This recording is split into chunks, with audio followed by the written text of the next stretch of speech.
tuning in again, and if you're new, welcome. I have a fungus gnat problem. I've got plants in the house. I love a little bit of greenery. I'm a bit of an orchid fan, but these fungus gnats are in one of my other plants, which is upstairs. What do? I'm a vegan. I'm a vegan for the animals. Fungus gnats are living, breathing creatures. How do I sort this out? I don't know. And I thought, I know, I'm going to do a bit of research. What do people do with things like an ant infestation, fungus gnats, wasps, hornets, things like that? And then I thought, oh my God, what do parents do when their children have head lice? I just think years and years and years ago, when my kids were at primary school, there were infestations all over the place. What do vegan mothers and fathers do when your child has head lice? And so I thought I'll do a bit of research. And Mum's Net comes up classic, doesn't it? I was never a young, I don't think Mum's Net was around when my kids were little. Can't have been.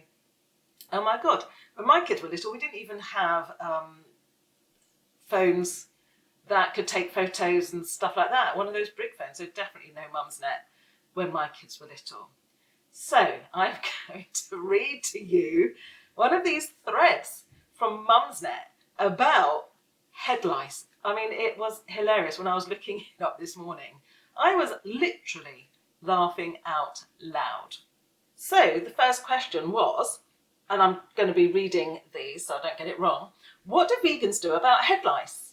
And then a little comment under that was, and Wells Bells said, just finished the first round of NIT treatment for the term, and this has just occurred to me. A response was, not eat them. I was like, yeah, you don't eat them, so an animal. And then somebody else replied, on the basis that most of us don't eat the head lice, I imagine the same as everyone else. And then Wells Bells replied, but vegans don't believe in killing things either, do they? Especially if you're not going to eat them. And then Why So Sensitive replied, my vegan friend combed her hair to excess, put them in a paper towel and released them in the garden. And Wells Bells then replied, I see, as far as I'm aware, they die fairly quickly if they're not in hair though. Yes, but they died because they are head lice, not because she squished them. Then somebody else said, head lice are parasites. I would assume it would fall under the category of self-defense. I mean, this is hilarious. And then somebody says they kill them like everyone else does because they are a pest. A message from somebody called Buffalo Cauliflower might be a vegan, I don't know, says if an animal is harming you, it's okay and perfectly reasonable under veganism to remove them. You don't have to accept being attacked.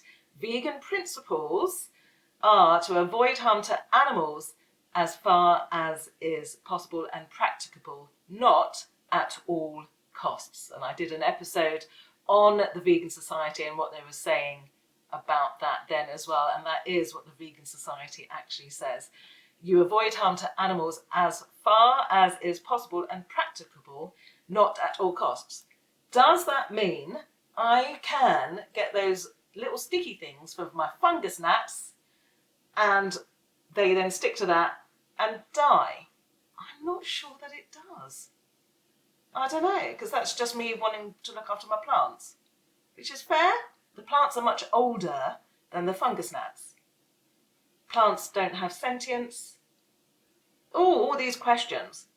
Okay, what do you do if you have an ant infestation? Now, when I became a vegan, I didn't want to kill ants, and I have never had to set an ant trap since I've been vegan. Before I was vegan, I did get infested with ants, even though I tried to keep things as clean as possible. But what I did when I became vegan, I just asked Mother Earth, I asked the universe, please don't let me have any ant infestations. And I never have. And I visualised not having any. I also, and this is the secret, I keep the house clean and tidy. I don't leave food out. I don't leave bits of food on the floor. Because why do ants come in the house? Because they are looking for food. And when they find the food, they then tell everybody else and they send out a signal. And then you get this ant infestation. So keep clean, don't leave food out, keep everything hygienic, and ask the universe, ask Mother Earth, please, or just visualize not having ants in the house. Perfect. Then you don't need to kill them. Ants are really important for our environment, aren't they? Oh, look, can you hear that? I've got builders doing the patio. I'm just going to pause for a moment whilst they finish cutting the slabs. Going back to the head lice thing, I found this website called veganfriendly.org.uk, and they came up as well about how to treat head lice. Lots of information about what head lice are. Nice, massively magnified picture of one. Whoa. I do remember when my kids were little and my sister's kids were little, and she was told, take the head lice off, they die within whatever. She did a little experiment. She deliced her children with the treatments, with the combs and things like that, put these head lice in a glass jar, sealed it.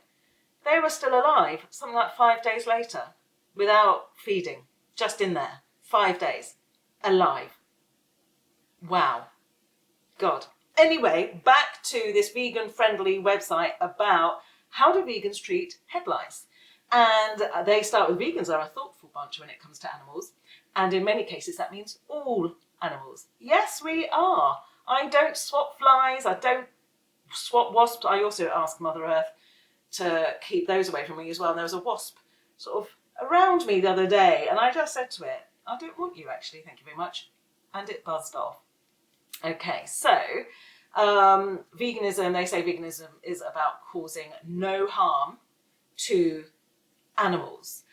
But what do we do if a child suffers this infestation of head lice? In fact, talking about that is making my scalp itch. So don't forget with head lice, in fact, I'd forgotten this, you need to remove the eggs as well as, oh God, I'm wanting to itch. Oh, it's making me shudder that you want to remove the eggs as well as the nits. Oh God, without harming the insect. And it says, we'll examine whether there are vegan-friendly options to somehow remove head lice from someone's head without harming the insect. And in brackets, they put hint, there aren't. So they're saying they're going to explain why, in their opinion, it is justifiable for vegans, however committed the vegan is, to treat, which sadly does mean kill, oh my God, head lice that are, after all, feeding on the blood from you or your child's scalp. Self-defense, Your Honour, they say. I mean, the tone that this is written in is great. So they then go on to explain what lice are and why vegans might believe it's wrong to harm them.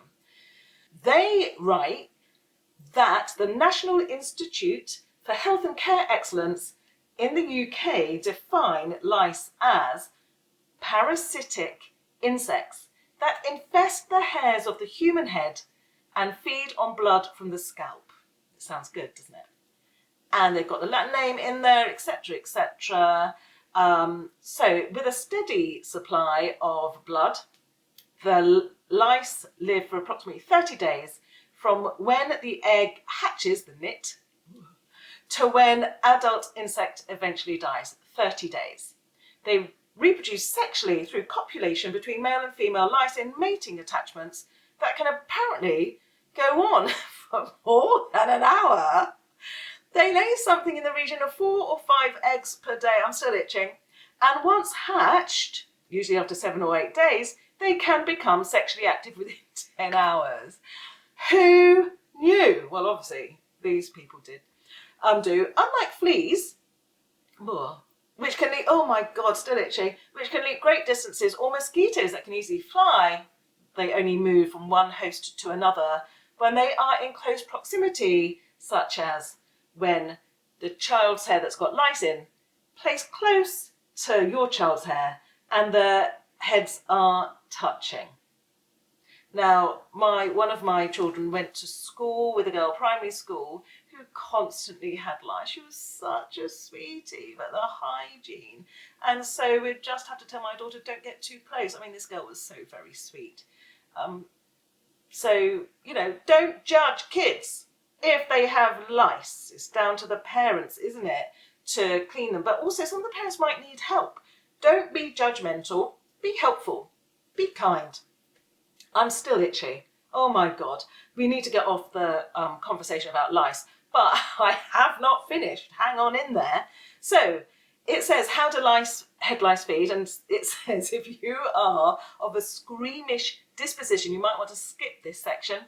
Just like David and his bubbles from the Lost Boys, Count Orioc and a good old Count Dracula's head lice have an unquenchable thirst for blood. Oh, I see. They're like vampires. Okay, the lice are equipped with the ability to bite into the skin of your scalp. They inject their saliva, which contains anticoagulant properties, to prevent the blood clotting, and suck blood to their heart's content. Ugh. If undisturbed, they can feast for a good while and will excrete digested blood as they feed. Okay, so this is just horrifying. So why should vegans treat head lice? They go on to this. Thank God. Dear Lord, still a little bit itchy. Okay, so they argue about vaccines, medicines, and vegan pest control. So they say there are certainly some circumstances in which it is perfectly fine to very slightly compromise your vegan ideals, and these rules aren't completely set. So don't, be that vegan that the Vegan Society says as much as possible. Okay, and they quote about what the Vegan Society says. It's a philosophy, way of living, as far as seeks to exclude as far as is possible and practicable all forms of exploitation of and cruelty to animals, food, clothing, or any other purpose. Okay, so as far as is possible and practicable. Okay, and there's also the greater good argument that they go on to. I love this website. I need to tag it. There's another reason head lice should be treated, and that goes beyond the itching and the displeasure. But it's about spreading it through to other people and having this massive infestation. And then we've got, so it's about the good of all. So that's the greater good argument. And that is, I can't remember who did the greater good. Well, it was Bentham and utilitarianism, isn't it? And then we've got the self-defense argument. Would a vegan refrain from fighting off a shark that attacked them when they were out surfing? So there you are. I can't talk about head lice anymore. I really can't. Oh, I hope you enjoyed that as much as I did.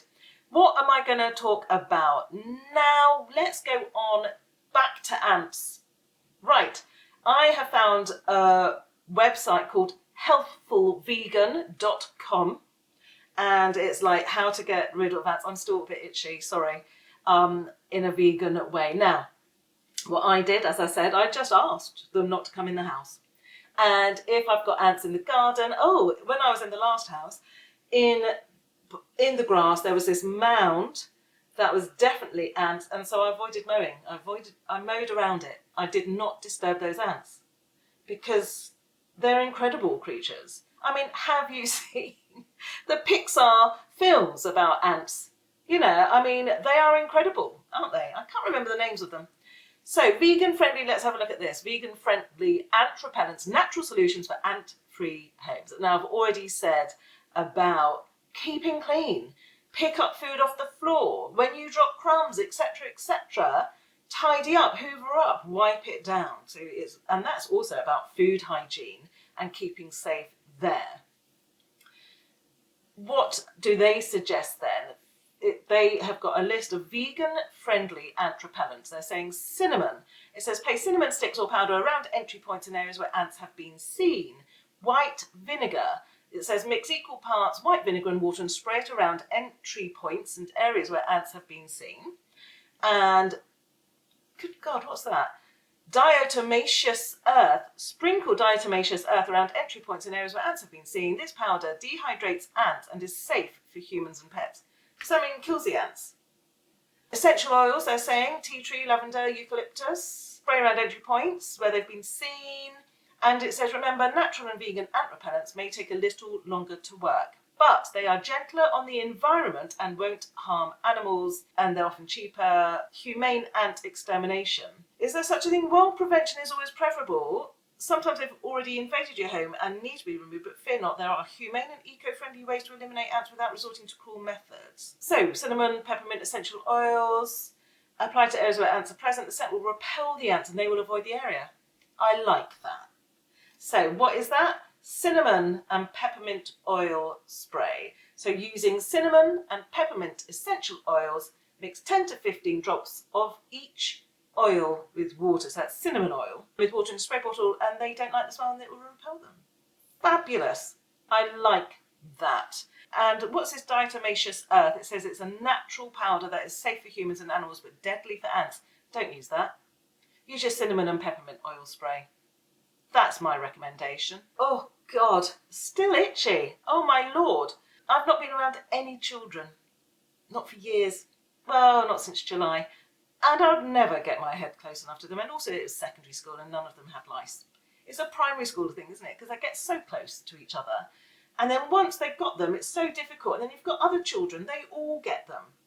Oh, I remember those days. It was exhausting, wasn't it? If there are any mums listening, I feel for you. But don't forget, it's self-defense. You can get rid of those blood-sucking little nits and lice. You really want to get rid of them as soon as you are aware of it. As soon as you see your child doing this or itching a little bit, you check, you get that amazing comb. I remember getting an amazing comb. I think it was a little bit wiggly. Can't remember. That was the best thing ever. My kids never had lice after that. I think they were growing up by then. I went onto Reddit as well. I love Reddit. Sometimes I use it, sometimes I don't. In fact, I only really use it when I'm searching for things. Okay, question on Reddit is, what do vegans do if they get a pest infestation on their home? Guess what the first answer is? Same one as Mum's Net. Well, they don't eat them. I know. And then somebody says, they politely ask them to leave. And then somebody replied, I mean, you aren't wrong. And if they don't listen, I sternly ask them to leave. And if they still won't, I leave. I'm 100% serious. It's a problem. That is so funny. One vegan, oh no, this reply said, I was a vegan and Buddhist when I got a roach infestation. I tried to humanely manage it, but at the end of the day, they are a biohazard to have their poo all over your utensils and other things you eat off of. At the end of the day, I had to take care of me, so hired a professional exterminator. I also said, bless this, a lot of prayers and mantra when it was going on, wishing them well into their next life. Oh, bless. Honestly, at the end of the day, our existence depends on the death of plants and animals. Plenty of insects and animals die in the course of harvesting and transporting food, even veggies. So my view was to be conscientious of that and try to minimize suffering in whatever ways I could. Oh, I love that. I said a lot of prayers and mantra when it was going on, wishing them well into the next life. I think that's really, really good. I'm going to finish with a nice little tip about red wine. I am in really high ketosis at the moment, and I had a few glasses of Pinot Noir last night, and I am still in really good ketosis. So if you want a red wine that is really, really low sugar, opt for your Pinot Noir. Also, it's autumn. It's mid to late September. I'm not going to be drinking white wine or rosé spritzers unless the sun comes out and we have this last blast of heat. We did last year. Don't think we will this year. Last year it was lovely and warm though. So Pinot Noir is your go-to. Pinot Grigio, blush, Pinot, whatever. God, why that's gone out of my head, it's wine. Our go-tos. I have got some spiced rum, but it's too sweet for me. So I'm going to get some Captain Morgan spice that's not quite as sweet. And I've checked the sugar count and it's 0.2 grams of carbs per, is that a single or a double? I don't know. But nice little tip there. Pinot Noir is your go-to red as long as you like a dry red wine. And of course you do, because you're keto and then your taste buds all change and you don't really like sweet things. I really hope you enjoyed this episode. I really enjoyed finding that research. I thought it was hilarious. Tune in next time. Not sure what I'm going to do yet. I might do some more mindful stuff. I might show you orange liqueur that I made and a raspberry liqueur that I made, and my hot lips martini that I use the orange liqueur for, and ideas for what the raspberry liqueur can go into. Yeah, I'll do that next time. Tune in. If you've enjoyed this episode, please do share, subscribe, hit follow. That really makes me feel great when I get followers, and also do comment as well. I will see you next time.